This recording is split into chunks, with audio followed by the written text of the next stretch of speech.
It's 6:03 on Tuesday, March 18th. We're at 36 degrees going into the mid to upper 60s, though, later.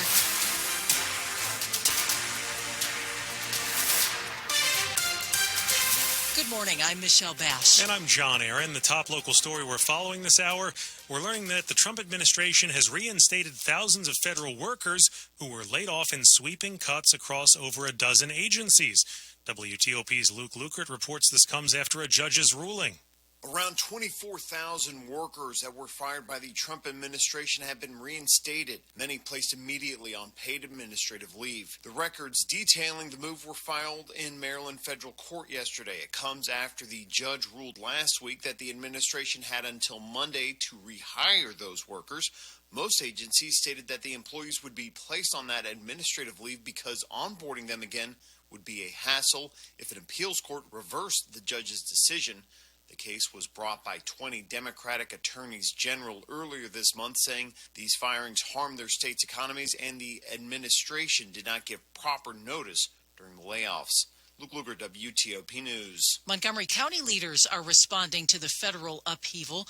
County Council Vice President Will Jawando plans to introduce legislation today to create a hiring preference within county government for federal employees who have been recently displaced.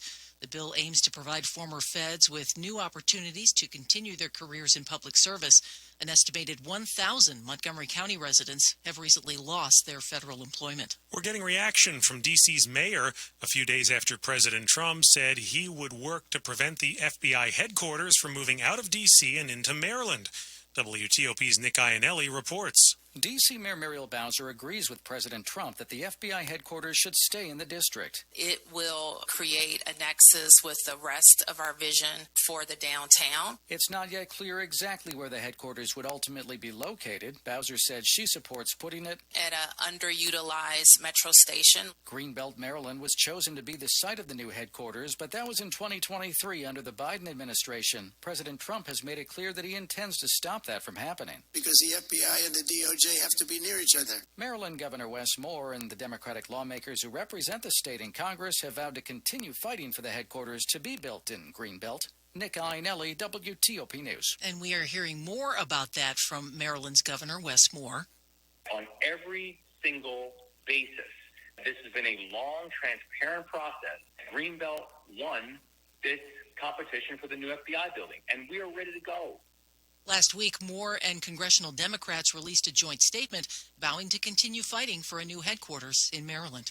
There is still no sign of the 20-year-old college student from Loudoun County who was last seen 12 days ago now during her spring break trip to the Dominican Republic. This morning, Arneel Augenstein says her parents have asked police there to declare her dead.